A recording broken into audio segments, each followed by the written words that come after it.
I'd like to introduce Terry Phillips.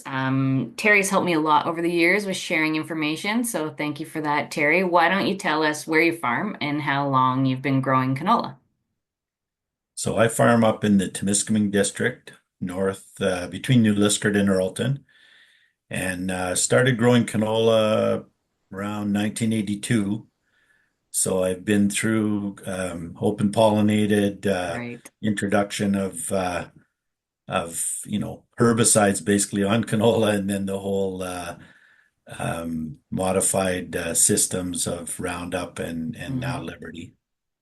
And you would have been swathing at first, but now right? Is that right? And now you direct harvest? Yes. Yeah. Yes, and I was thinking we used to use a rule of thumb. If you could roll the seeds between your finger Yep. and your thumb and not squash them, we were good to go. So probably about 30% moisture. Yep. And now today, the guys that are still swathing with the shattered varieties, were trying to keep them up to 75 or 80% Oh, dry, you know, to fill the crop right out. right, right. Very good. Okay, so what harvest equipment are you using now? What's your combine? So we're running old iron, 9500, direct combining with a 25-foot head. And it's a conventional combine, not a rotary. So it's Mm. sieves and sieve settings are always a challenge, especially in an over dry crop. If you get into a situation where the crop is below 8% or less, it can be really challenging to separate the chaff from the seed. Oh, right. Okay. And so how do you manage that? You just have to keep adjusting settings as you go, or? Yeah, try to watch. We'll try to start out with if you have a second man, we'll try to get somebody walking behind Mm. with we rig up something with a hockey stick and a frying pan Oh or no. some way of catching a seed coming off because it's quite dusty at the back of the machine and you don't want to run over your partner. But Yeah. we try to get the air, that combination of ground speed, air, and sieve setting to minimize losses. And it every year when I start my crop, I wonder if I'm better to have somebody with more modern equipment Mm, because fair enough. I'm never very happy with my loss. Like we have way too much loss. Right. Interesting. Yeah, it's a difficult aspect. Well, maybe we'll talk about that more with the group. But one question I wanted to ask is how do you know when the canola is ready to harvest and that it's at the right moisture? So typically what we'll do is we'll just set up. We're fortunate by usually when canola is starting, we finish cereals, spring cereals. Right. So we can set up the combine and literally take it to the field and run a bit through and Yep. grab samples, take it to the local elevator, ideally with our moisture tester. And they have a very good moisture tester available, and they're really good to let us calibrate against theirs. Yep. So we'll take the samples up, see how close we are. Some days on a hot day, sometimes it could be waiting for 2 more hours. It'll take you from 11 plus down to 10. And, Right. if we can get close to 10 and get going, we will mix a little bit if we Yeah. can in wagons. We normally take everything right to the elevator at harvest. You're not storing it at all on farm, just taking it No, directly. we Yep. we have uh, we have limited bin space, and it all goes to our seed cereals that we grow and process later in the winter. Right. So you said you had a new moisture tester like Dickie John, I guess, and that Yes, is it's working uh, well. it's Dickie John. It was somewhere around $1,500. Mm. It's called I think the slang for it was a gawk or something. Anyway, it was very accurate. Like when we took our canola over this year samples, we were bang Mm. on the first sort of calibration. The other part, we used to have a cheaper screw top moisture tester. And the problem that a lot of times, especially if we get a good year like this year where we're combining at 28 or 30 degrees Celsius, the little machines have to be calibrated for temperature as well. Like you Right, have to do a temperature adjustment on them. And a lot of times we wouldn't. So you would have really in high extremes of hot weather, you'd have really crazy numbers right. that when the crop was cooled down or when we brought it to the elevator, which their machine would compensate for temperature, you could get pretty big variations in your test numbers. Right. Yeah, that's an important comment. Okay, well, one more question for you while we're filming you here. You had said to me that you don't love pre-harvest spray in your spring canola, and one of the reasons because of the tramping. And so can you talk a little bit about that? Yeah, it's one of the hardest things for us is determining whether or not to desiccate. Hmm. And, I hate to do it because it's a cost that I have to pick up. We have a wide sprayer, but it's a pull type, so it's Right. not very, good at tramping through the crop when Yeah. it's ready to go.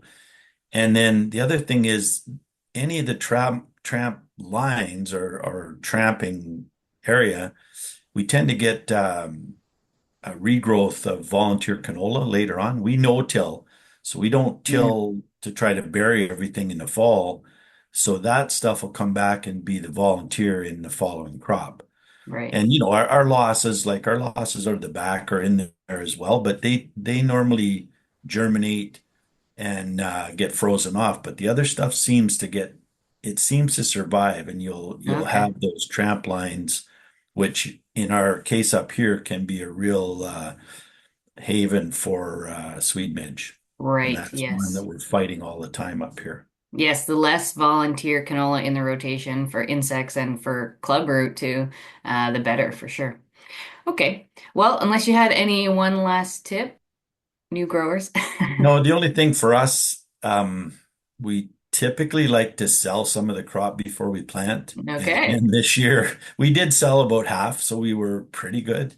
Nice. But it's something that it tends to work out every year. We try to sell enough to cover our costs, and then we're not in the panic or the Hmm. scratching our head for the next 3 months trying to decide should we sell some more. Because being that it's all at the elevator, we don't want to have a clock running on storage forever. Right. Great tip. Awesome. Well, we'll leave it there for now. Thanks so much, Terry, and we'll talk to you again after. Yeah, thank you.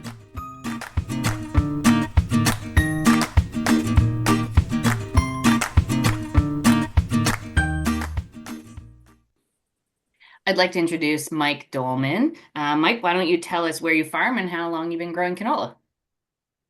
Hi, my name's Mike Dolman. I farm in the Douglas area of Renfrew County. We've been growing canola for probably about 18 years now. So Very nice. And that's spring canola. You've tried winter canola, but I don't think you've had overwintering success yet. Is that right? that was the third time was a charm on the winter canola. Yeah, we've had it was our third year trying it. We finally got a crop, and it was an excellent crop. So Awesome. since then, we've got the formula figured out and where it fits in the rotation. We try and sneak a little bit in. Yeah. Excellent. Okay. So what kind of combine and header do you use? We have a 2003 Massey Ferguson 9790 rotary combine with a 30-foot auger, full finger auger head with an air reel. So, Very good. Okay, so what is your experience with canola leakage from the combine? Is that really a concern? um, so with our combine, what we found was there's a few seams where tin joins up that we had to kind of silicone those. The bin extension, it's a manual bin extension, so we kind of had to tape the seams on it where it joins the combine body. Right. Other than that, I think the combine leakage issue is more of an older combine scenario. Um, some of the older bin extensions were basically just mesh steel, so they're what you do with them, and they weren't the fit and finish on them wasn't as good as some of these newer ones. So I don't find it's near the issue it was in the past. So Yeah. Great, thanks. Yeah, worth checking, but maybe not as big of a deal as new growers might be worried about. yeah. Um, okay, so what about harvest losses? Do you check harvest losses as you go, like either out the back or behind the header? Yeah, so we'll we'll set up the combine. We'll get a pretty clean sample, and then we'll start checking to see what's coming out the back. And wherever we stop the combine, we'll check behind the head too before the spreader at the back, Right. and just do a comparison between what's actually a header loss and what's actually coming out of the back of the combine. We aren't using anything fancy to do it. We had tried using throw pans in the past, but there was kind of the danger element to that, so we've stopped with that. And we just kind of dig around and do a comparison and look to see what's out there. So Right. So it's worth at least just visually kind of assessing it. Um, yes, so yeah. so you also mentioned about header losses when we talked before, about the reel and how you kind of, yeah, tell me about the reel and header losses and it not batting the combine too much, those types of things we discussed. Yeah, so for minimizing your header loss, your reel position definitely makes a huge difference. If you're running your reel too fast, or you're pushing that reel too far down into the crop to pull it into the combine, you're going to shatter a lot of the pods and lose that canola off the front. So it's just kind of that's something you got to watch as you go. Is you're going to be adjusting that reel height fairly frequently. Um, our combine, we also have the air reel, and we find that does help to push anything that does kind of shatter would sit on the knife. It helps to push that in. So it's definitely been a good benefit for us. So Great. Okay, and do you have any other comments about setting up the combine? I know you've said you get a lot of questions about fan speed, so what are your yeah, tips? I usually get a call. Yeah, I usually get a call from somebody every year about that's a new canola grower in the east here, and they're asking questions, and the first thing well, I got to run my fan really slow, and it's like, well, no, actually, look in the manual for a combine, and from our personal experience too, we have that fan cranked pretty good. We're doing a little over 1,000 RPM usually when we're running. Because the big thing is you need that air back there to suspend that chaff and get it moving over the sieves. So that's a kind of a rookie mistake a lot of people make, and gives them a bit of a dirty sample because the sieve can't do its job. Second thing is that it's if it's ripe, it's really easy to thresh and overload that sieve. So kind of want to make sure your concave isn't too tight and your rotor too fast. You need to have enough there to do the threshing and get it down to the sieve and not out the back through the rotor, but not so fast that you're just grinding everything up and overloading. So Awesome, that's great. Hopefully we'll get more questions you can answer from the group about those combine settings. All right, I'll ask one more question. So what about dockage? How clean should that sample look? that's a tough one. Yeah, So it's amazing how dirty a sample can look and only be like 1.5% dockage. right. It's when canola is going into the bin on the combine, and into the bin in the yard too. If you're storing it, it seems to float to the outside and to the top. Any pods you do have in there, so it generally does look worse than it is. Yeah. It's you have a super clean sample. Either you have a lot better combine that's set up a lot better than mine, or you're leaving a little bit behind. So Yeah, basically it's normal to see some of that pod material and chaff in the sample. Awesome. Okay. absolutely, Well, I think that's it for now, Mike. We'll definitely get more questions from the group, and thank you so much. anytime, Megan. Thank you.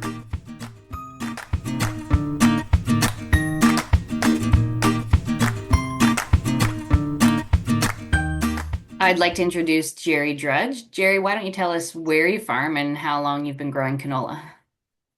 We farm in between Listowel and Wingham, northern Huron County, and I farm with my brother and my nephews and my sons, and we've been growing spring canola, or we started growing canola in 2015, spring canola, and then switched to winter canola in 2022, I believe it was. Right. So Yes. we left spring canola and have switched totally to winter canola now. Just kind of worked out better in our rotation to do that. So, Awesome. And you're having a lot of success from what I hear. well, so far we've had success. We started in a small way with one field, and we Mhm. still had spring canola. Try to field the winter canola, and we were encouraged to keep on going. So Awesome. So what kind of combine and header do you use? we have a 8250 Case IH combine, and we are using a MacDon Draper. And this past season we had a FD 245 Okay. MacDon header. So. And it looked like in the video you have side knives on the head Yes. there. Yeah. Yeah. So we learned early on that it's important to have the upper cross auger Hmm. on the header, and then for this past header that we ordered, we decided to go with those vertical knives, and that was a good move. Yeah, you like those? Okay. Yeah, yeah. Well, So that really helps. awesome. I'm sure we'll get more questions about that. So that switch from growing spring canola to winter canola, has that changed anything in terms of harvest? It is a much bigger crop. Yeah, it is a taller crop, a little taller. Although when conditions are right, spring canola also can be very Yeah. tall and bulky. So, but on average, so far we've seen that more consistent, head high crop, and so we just cut it as high as we possibly can. We have Right. our limits. We have the gauge wheels to try to keep our stubble height as high as possible. So, Hmm. but I think we are taking more in probably than we did with the spring canola as a general. That's just generally the way it is. Yeah. And Not much more than just slow down and let the combine do its job. right.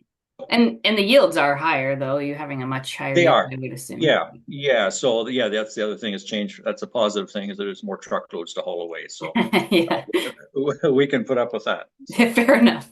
Awesome. So this will be the one of the big points of conversation. Do you always use a pre-harvest herbicide?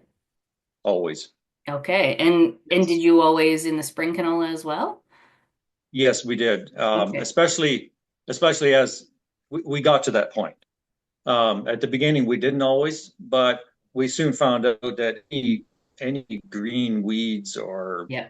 greener areas that maybe weren't a little behind maturity or whatever, anything green going through the combine, we just see the grain losses spike. Right. And so it just helps with unevenness. This helps with even feeding in the combine, and it just goes through the machine a lot better. And it's all about keeping losses under control. That's the biggest thing with harvesting canola is how to keep losses from Yeah, happening and how to reduce that, right? And so it's just another tool in the toolbox to help with that. for sure. So which product or products are you using pre-harvest? Glyphosate, Okay. glyphosate Just is what glyphosate. we use. Yeah, yeah.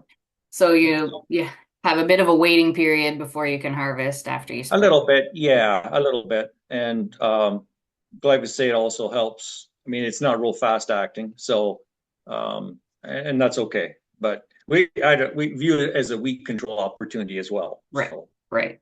Very good. And are you using a pod sealant product? I get questions about that a lot. oh yeah, yes, we do. And just to protect the integrity of the pod, they are so fragile, and there's no shatterproof technology for this variety winter canola we're Yeah. growing. And we learned the hard way with spring canola in the early years, just see how much shatter can happen. And so we quickly switched to shatterproof or shatter resistant Yeah. varieties early on. And Yeah. so we saw value with that at spring canola. And so it was just kind of an automatic thing with winter canola is that no questions.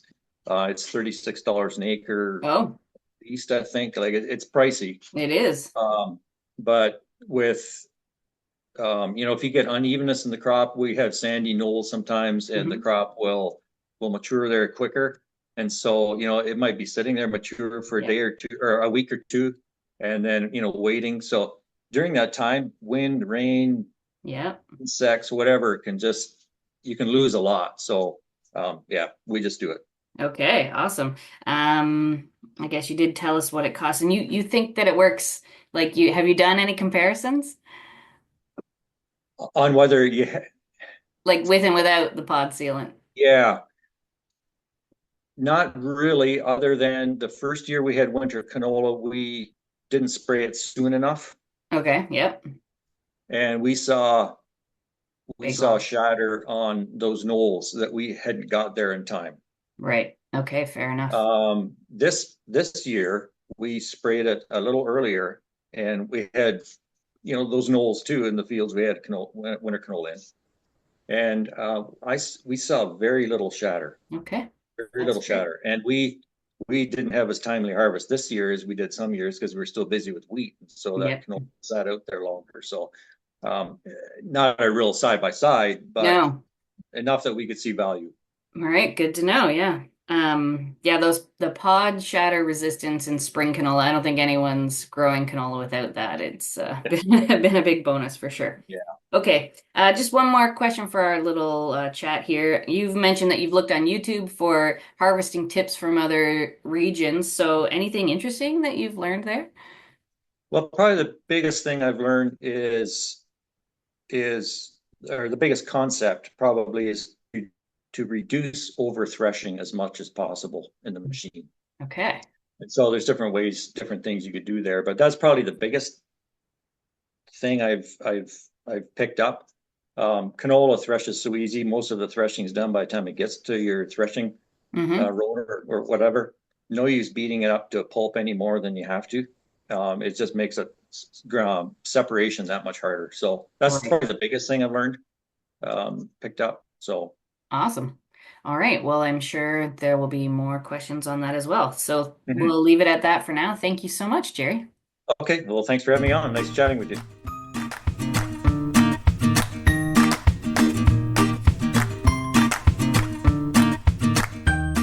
I'd like to introduce Alex Knight. Alex, why don't you tell us where you farm and how long you've been growing canola? So my dad and me farm between Blenheim and Ridgetown down in the far south of Ontario. We've been growing canola since 2018 was the first trial, but my dad and my uncle also grew winter canola back in the early 2000s for 3 years, I believe. Oh, I didn't realize that. Okay. Yeah. So what kind of combine do you use and what kind of header do you use? Currently, we're using a Case IH 8230 flagship machine. We have been using a kind of a mix of a draper head, and then we've gone to a draper head with a P auger in it, and now we've used the auger head again, and we're sticking with the auger head. Yeah, so let's talk about that a little bit more because you've mentioned that you've Okay. compared different headers. So what have you Yep. found works for you? So we found that we had trouble with just the plain draper. We couldn't get it to feed into the machine evenly, and then we Mm. were actually plugging. It would take a big slug in, and then it would just plug the feeder house if you were lucky and not the rotor. So then we borrowed a neighbor's draper head with the cross auger kit in it, and that worked a lot better. But prior to owning our first draper head here, we use an auger head, and nothing has been able to compare to that auger head with the fingers in the auger. If you don't have the fingers in the auger, it can be very frustrating. That's what Dad mentioned from the early 2000s, is we didn't have what we call a full finger auger that pulls everything in with the auger. Hmm. They had a lot of trouble feeding there, but now we've gone back to an auger head strictly for canola, and then Yeah. we use our draper for everything else. Great. So It's yeah, just you said you bought a new header for, did you just buy it, you said? far from new, but like I say, it only has to do canola, so it's Right. not a very nice one, but it's just got to do the job. Um, we just find that it feeds so nice, and it just pulls that stuff in, and you almost don't even need to use the reel. Like it just Okay. drags it in there, and it's almost like you're rolling a carpet up. Like it just feeds Right. in so much better. So that's Interesting. what we chose to do. Some people might not agree with that, but that's our findings anyways. Yeah, there's definitely a range of things going on out there. So hopefully we'll talk about that a bit more with the group. So what Yeah. else have you learned about setting up your combine for canola? I know you've mentioned a few things about sieves and rotors. Any tips? Yeah, so sorry, Megan, go ahead. Oh, I just said any tips. Oh, any tips? Well, we have gone to all small grain sieves in the cleaning area of the machine. We tried with our previous machine to use the large grain sieves, and we just got a terrible sample. Lots of straw and trash in it, and that brings the moisture up at harvest time. Mm, So we've gone all small grain sieves, which are the 1 1/8 sieve, top and bottom, and our machine has a pre-sieve. So we've also swapped that out for small grain. As well, in the back of the rotor, we've taken the straight bars out and we've put spiked rasp bars in. And that kind of just helps drag the canola through the back end of the rotor into the chopper. I think without that, we'd have more trouble plugging. right. Just keeps things Aside moving. from that, we've messed around with concaves, different concaves and everything, and mostly it's small wire in the front 4 positions, and then in the rear of the separating area, we're using large wire, and then at the very back, we're using large skip wire, or if you don't have those, we're using round bar, just to dump as much stuff onto the cleaning area as possible. Awesome. Sounds like you've figured it out for yourself. It's all over my head, but I know the other growers on the call will Well, know what you're talking about. there's some guys that are just absolute gurus with setting their Yeah, combine, awesome. and it's just we don't have everything that the book calls for, I see. and we're just trying to do it with what we have. So we've messed around with different settings, and Great. we seem to have got it pretty close. Awesome. I love it. All right. Okay, another question that's really common. I know you've probably had discussions about it, but have you been applying a pre-harvest herbicide? Well, we have and we haven't. There's been weather events the last couple of years where we haven't been able to get out there. We're not comfortable rutting the fields up, Right. to get out there to do it at the right time. So then we've just kind of waited it out at that point. Right. And this past season, we got away with it, and it was almost perfect. Last summer, it was just a nightmare. So The not stems were spraying. still green, not spraying. Right. I prefer to spray Hmm. because it just goes through the machine so much nicer, but it doesn't always work out. Right. So I think some guys get really impatient and they just need to get it done. And I'm more of if I can't get it done at the time I want it done, I'll just wait it out. Right. And I would say, as far as combining goes, burning that stuff off with Reglone or Roundup Aragon, whatever you want to use, it definitely goes through the machine nicer. For sure. But we just sometimes you don't always get what you want. Yeah, fair enough. But yeah, as you said, it's possible to just let it dry naturally, and it might take some Absolutely. time, but Yeah. it's possible. All right. Yeah, because I mean, I've had growers say the jury's out still. Like, we don't know whether we have to spray or not. And I think the answer is you don't have to, but there are advantages to doing it if you get the opportunity, Yeah. right? Yeah. And this year it worked out really good, and we were still able to get double crop soybeans Yeah. in a timely manner. Whereas last year we were the end of July finishing Right. harvest. Yeah. So it definitely makes a difference depending on the year. Yeah, for sure. Yeah, this year was definitely an early year. Um, Okay. So the last question I have, an experienced canola producer recently said to me that the top tip for harvest is patience. And so would you agree with that?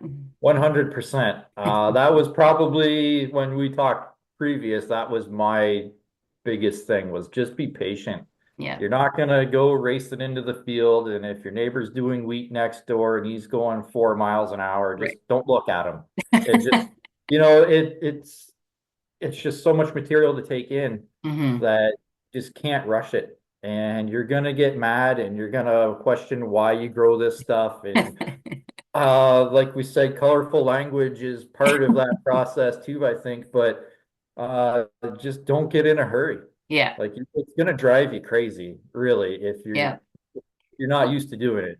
Both So waiting that's for it what to dry down and actually harvesting it. Yeah, and it's like you might have the perfect moisture and it's time to go, and then it might be calling for rain that night and you want to get in a big hurry. Well, you just can't.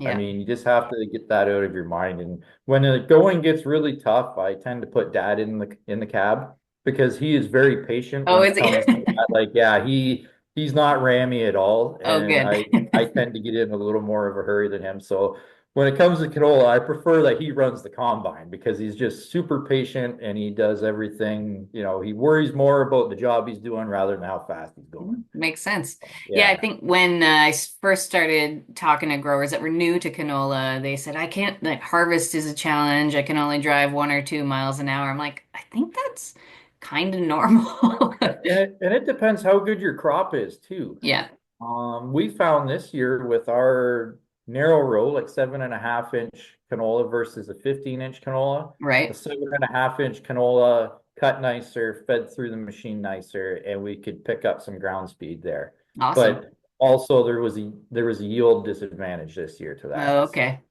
I mean, it Right. all depends how good of a crop you're going through too. Yeah, makes sense. And I think Yeah. on narrower rows, the stems might be a little skinnier, so that could Yes. be why you're cutting a little faster. Yeah, and Awesome. that's kind of our observation, but Great. Well, I think we'll leave it at that for now, Alex. I really appreciate okay. it, and we'll have a discussion with the group. Okay, sounds good. Thanks, Megan.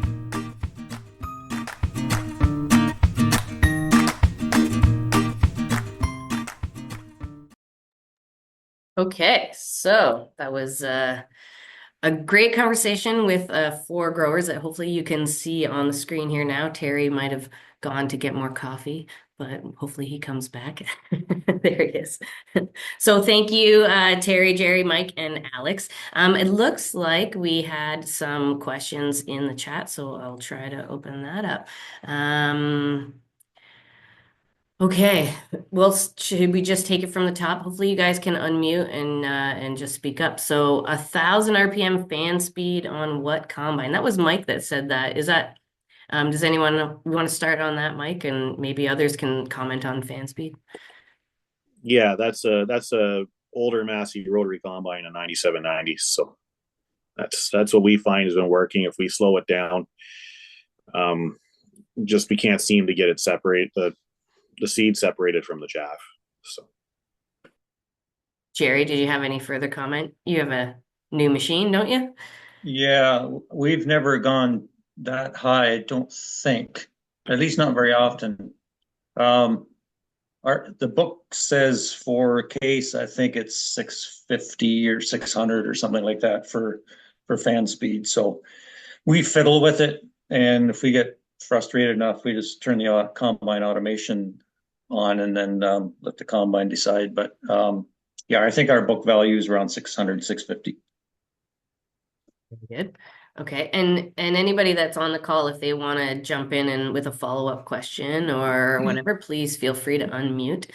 Okay. So we had a question. I was going to ask Terry this on the chat, but what can you do to deal with a lodged crop? So does anyone want to comment on harvesting a lodged crop? Maybe Terry, you could start because we talked about that before.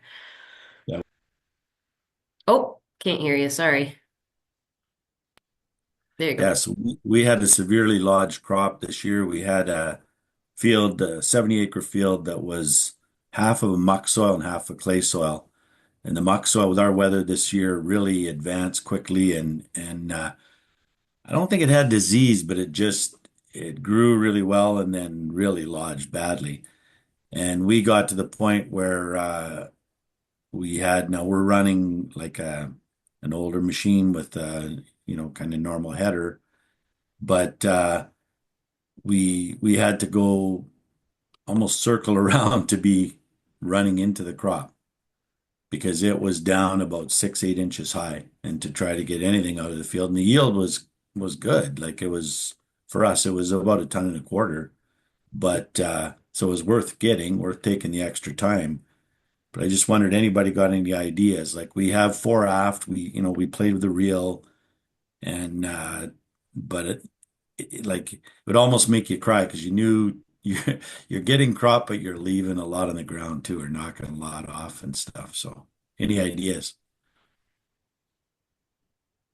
Anybody out there want to jump in? I know like Terry uses an auger head. Someone commented you have to use an auger head on a lodged crop because a draper may not work. But I think it was clear in the video that I've never harvested a crop of canola, and so I don't have those answers. But Jerry, you ever deal with a lodged crop? Sometimes in places, and usually where it happens is for whatever reason we maybe had a double seeding rate. Mm, yeah. Um, we have we plant 15-inch canola and we plant 2.25 pounds per acre, something like that. Sometimes, we'll have for whatever reason the auto shutoffs in the planter didn't, we have overlap for whatever reason. Those areas almost always lodge. And so we have the regular seeding rate, that low seeding rate. We almost never have lodged canola.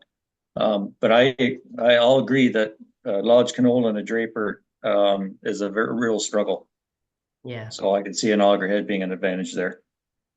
right. Trevor said, what had a question, using cover plates on rotor concaves. Is that a question? I'm not sure. Does using cover plates on a rotor concave. Trevor, if you want to speak up and clarify, that'd be great. Maybe, maybe not. All right. It's kind of like texting with my dad. You're not exactly sure what he's saying. Terry commented, I think you wanted to clarify that the ugly sample in his video was 3.7% dockage, did you say? Yeah, at the elevator. So, but you never get turned away for dockage, have you, Terry? Like it's usually fine, eh? No, we've had some where like I used to work at the co-op. We've Yeah. had some, especially when guys were starting out with diseased crops, super dry, getting up 6-7%. Hmm.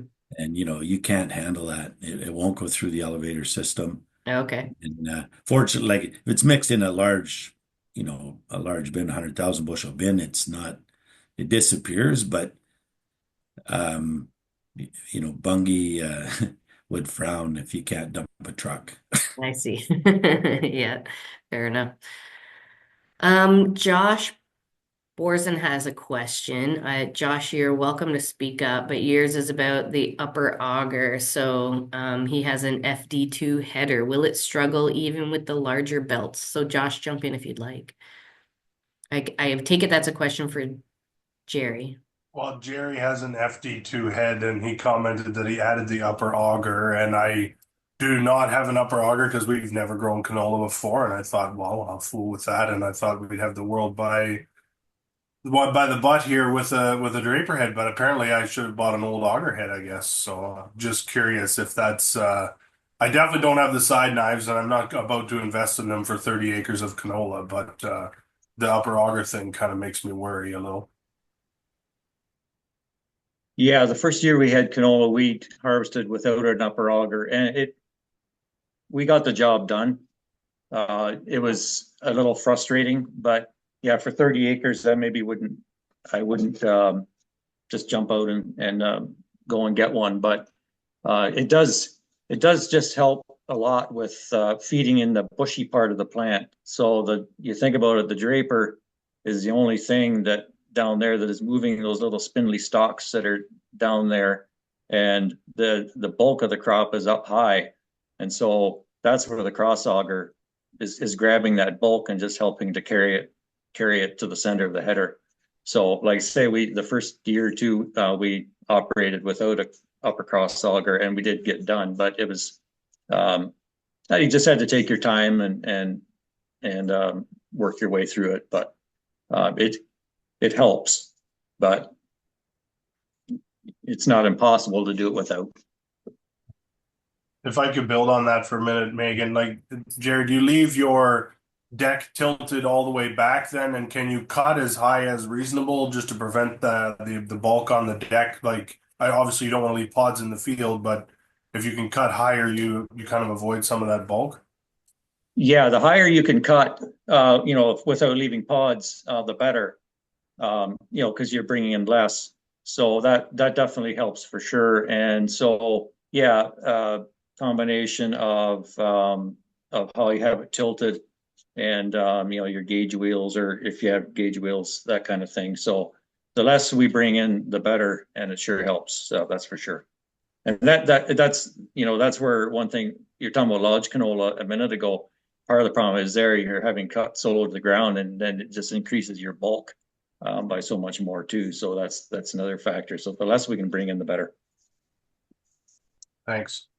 So someone in the comments, iPhone 100 says, we have an FD2 and no upper auger with no problem this year, but they had little to no lodging this year, so that might have been a factor as well.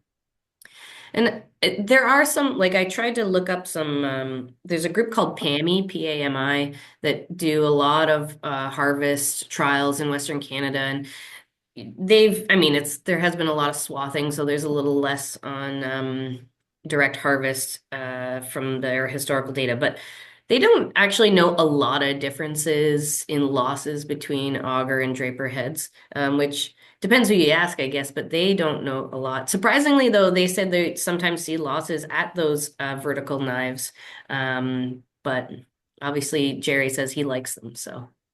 What do they bring to the table, I guess, is a question. Is that a question for me, Megan? Yeah, those vertical knives, yeah. Yeah, well, we found that this is our first year running them.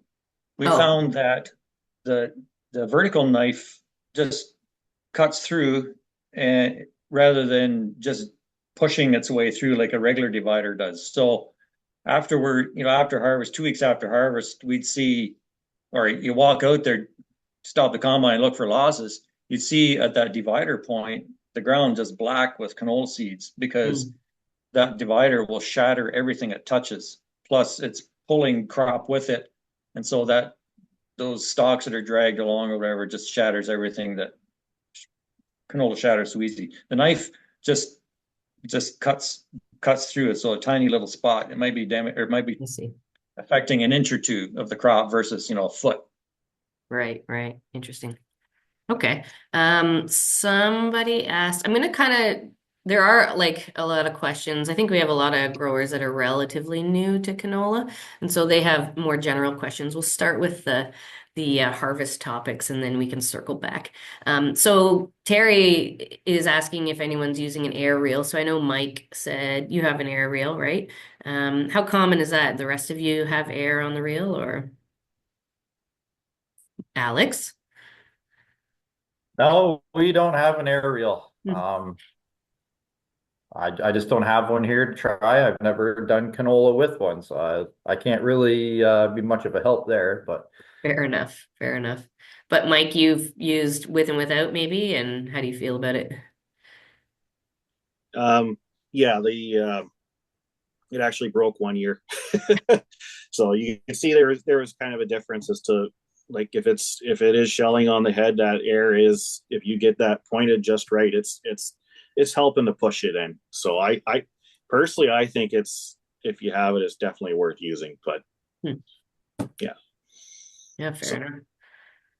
Very good. I don't know if there's any question. I think the key there is to also look for those losses too, right? And I don't know about the frying pan on a hockey stick, Terry. I feel like that's a dangerous poor Chase. I imagine it was your son Chase that's out there with the hockey stick, but anyway, I don't know if I don't think any of you guys, you didn't mention like the bushel plus system or any sort of you know quantifiable way of measuring losses, but I don't think that's too common in Ontario, but we're hearing more and more about those in Western Canada. So it's a pan underneath the combine that drops down and collects it. But I know I've seen in the back a few years back, Brian Wiley measuring losses, but yeah, maybe it's a lot of work, right?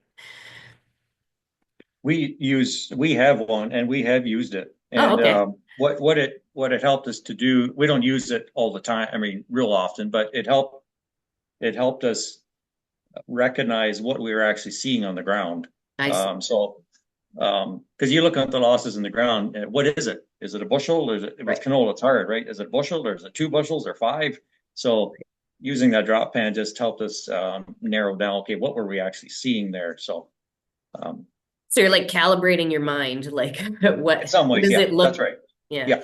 I know I was at an event where they used the same amount, like a 2 bushel loss with black seed or using blue seed, and it was clear, like it's way easier, obviously, to see the blue seed. It's so hard to see all of those seeds and get a good idea of what's there. But average losses, according to PAMI, are 2 to 6 bushels.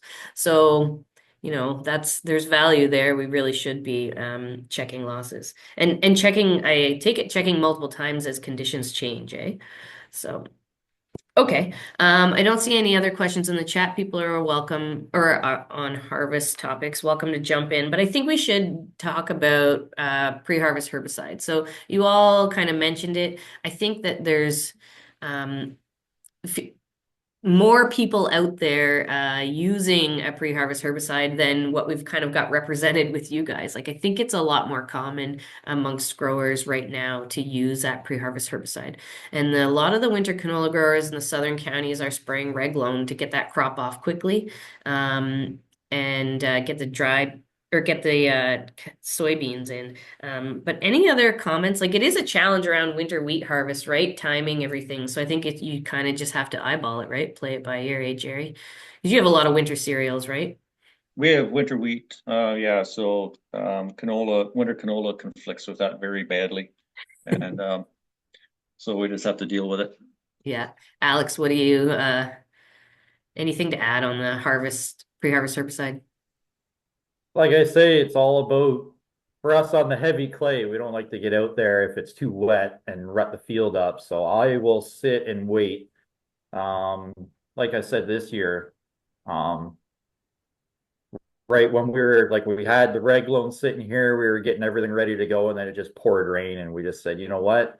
With the look of the forecast, we don't want those pods to get too crispy and shatter, right? And we also use pod sticker, and we had everything ready to go, and we ended up taking it all back because once it started to ripen, it went pretty quick on its own. So, I mean, you save that pass in the field and chances of shattering wherever the sprayer runs too, right? We've noticed that.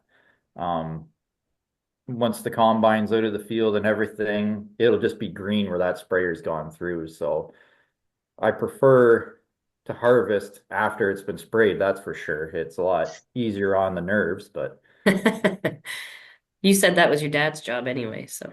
well, yeah, once it gets tough, I just put him in the combine and let him do his thing. So, So I think it seems I've heard other growers say there's no weeds and no regrowth, which we tend to see regrowth more in the spring crop as we get late, like rains in September and things like that. But I don't know if some of you winter growers have really seen regrowth. It's not fun, eh, Terry?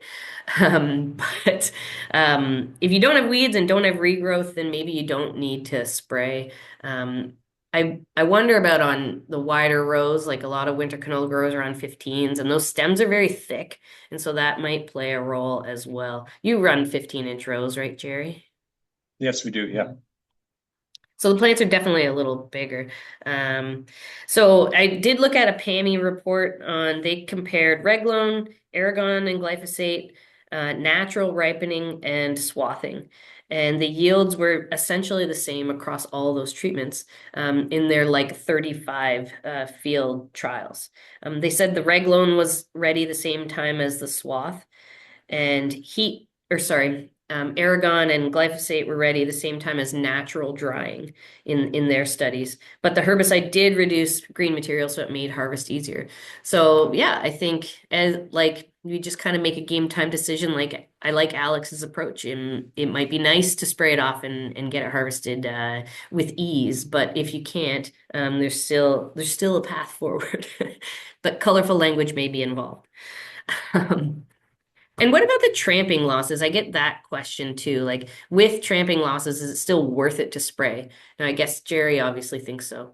Um, Yeah, it seems like we're going to have some loss, no matter what we do. And if I have loss because of green material coming through, that also equates to frustration with combining. So I'd almost rather have the tramp loss. Well, for us anyway, we have some tracks there anyway because we're going in with um, Fungicide. Yeah. fungicide. We're going in. We have the tracks there anyway, so we're running the same tracks. We got the same guy running the same sprayer, running the same wheel pattern through the field.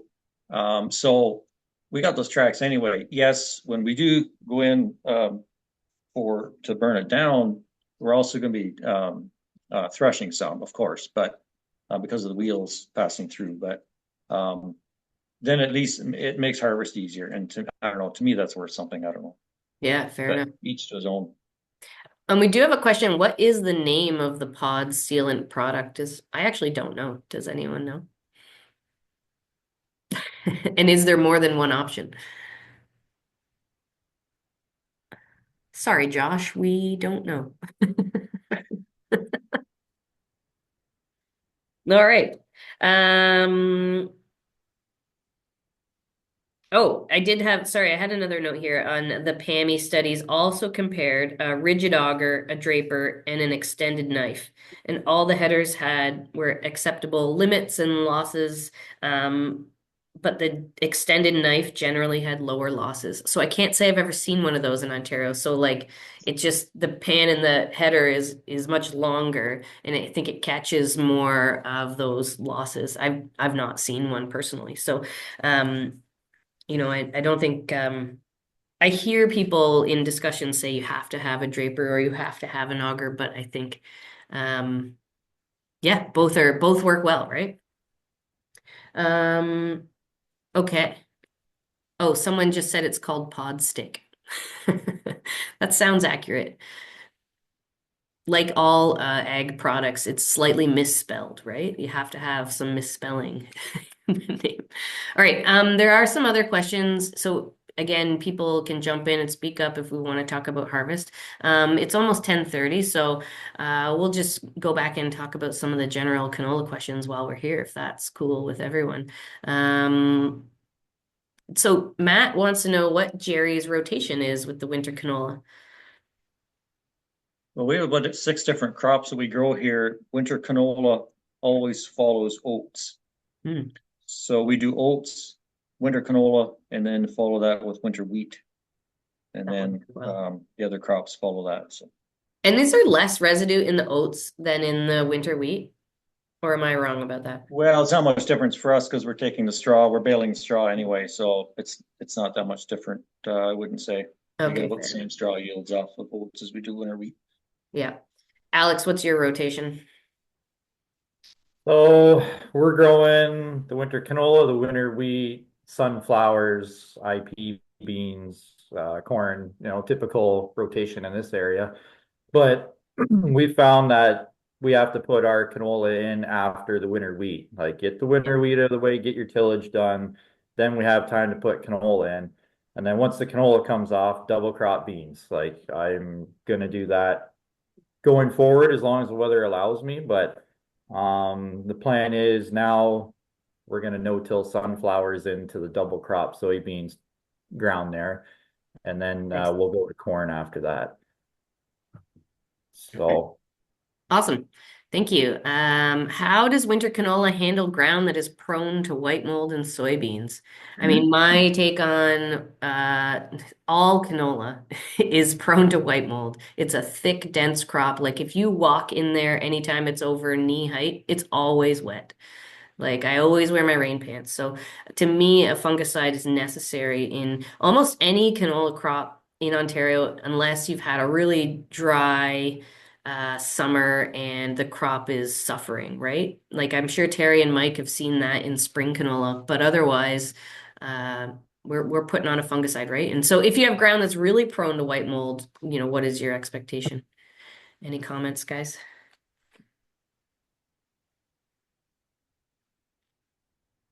My expectation is that I will see white mold in the canola. Yeah, so it's there. And I think, I hope I'm not telling tales, Jerry, but you've sometimes put more than one fungicide pass on the winter canola because it flowers longer, right? Yeah, we've done twice, 2 applications at times on a crop that looked like had extra biomass there that we just went in the second time. Yeah. So maybe it's throwing money away. I don't know, but it seemed like there was a lot there to protect, so we did it. Yeah, fair enough. And do you end up having to spray your double crop soybeans for mold too, Alex, or you don't bother? no, we're not really prone to white mold here Oh, in okay. this area. Like canola, obviously, yes, and we're doing the fungicide pass on that. But the double crop soybeans, the less I touch them, the more money I make off of them, right? Yeah, for So sure. Yeah. let's just leave it be. Someone asked about crop dividers on a sprayer. Does anyone use crop dividers? I don't know that I've seen those. We have crop dividers on ours, but we do not use them on canola because the first time we tried it on the winter canola crop was so big and bulky that when the operator he backed up or something for to make a turn and actually the crop was so thick that it actually tore the brackets off in one of them. So we take the crop dividers off to do winter canola. This caused other problems. Got it. Interesting. Terry, oh, you have a different type of sprayer, so you probably haven't used that. Gotcha. Okay. Another question in here. There's questions about population, so it'll be different between the spring and winter canola growers. Terry, what do you use for population on spring canola? We pretty much go with the seed counts on the bag. So, seed size count, I guess, relationship. So 4.2 to 4.7 but we're running 7.5 inch rows. You're talking pounds per acre. Yes, sorry, pounds per acre. Yeah. This is a spring canola way Yeah. of So, describing seeding so rates. yeah, pretty much whatever the bag, it's 10 acres a bag. We kind of go with that. Still go Yeah. with that. And in winter canola, we recommend much lower seeding rates. So anywhere from like around 250 to 350,000 seeds per acre. So Alex, where are you at? Well, since we're using the air seeder, we're going pounds per acre. Oh, And okay. I was trying to push it as low as 2.5 on 15-inch rows. Right. We went to 7.5 and we ended up about 3.5. It's just, it's hard to get an air seeder dialed in for that Yeah. smallest seed. So I usually shoot to go lower if I can. Um, so yeah, the narrower rows, I do go a little bit heavier, but on the 15-inch rows, I shoot for, 2.5, 3 pounds. Awesome. Anyone else want to talk about seeding rates? Jerry, do you? We're at, well, we pay attention to the seed size too, but it usually works out to anywhere from 2 to 2.5 pounds. Yeah, yeah, very good. Awesome. Is everyone using tillage to deal with higher stubble? So that's Terry. So are you talking about the wheat stubble or No, the canola stubble after harvest, because we're talking when we cut really high. right? So for us, it's scary when we're cutting just the tops off some years when, we have a really nice standing crop and we're no-tilling cereals into that next spring. So, but amazingly over the winter, like after a spring canola crop over the winter, we don't have any issues with plugging or anything. It just goes right through 2.5, 3 foot crop. So I just wondered down there, I'm assuming everybody is going tillage though when you're going back in with double crop beans or something. I don't think so. No? Wow. No, I'm doing zero tillage after canola for double crop beans. And I cut real high and I just run the drill through it. And then once you come through to do your double crop beans, it's almost like that canola stubble isn't even there anymore. Like it just rots down and dries out. So that's how we deal with our stubble. Yeah, we till our wheat into the canola stubble like a month later, 6 weeks later, whatever it is, and we just till right into it, no problems. All right, we got a couple more questions. So hopefully you can hang around for another 10, 15 minutes, folks, and because I think this is helpful to have some experts, some guys with experience. Okay, so Amy asked, on my case planter, I was told to set the seeding rate in the monitor at half of my target rate. Anyone else have this issue? Oh, with a case planter. I don't know if anyone. It sounds to me like they were having to trick the monitor into doing the right thing. Yeah. Right, because we had Should be Oh, able to enter in actual values if everything's set right, but sometimes funny stuff happens. Amy, I think I heard you speak up. Go ahead if you want to elaborate. The first time we planted, we doubled the rate, and we're just sort of planting with Oh, half. you're quiet. Any better? No? Yep, that's better.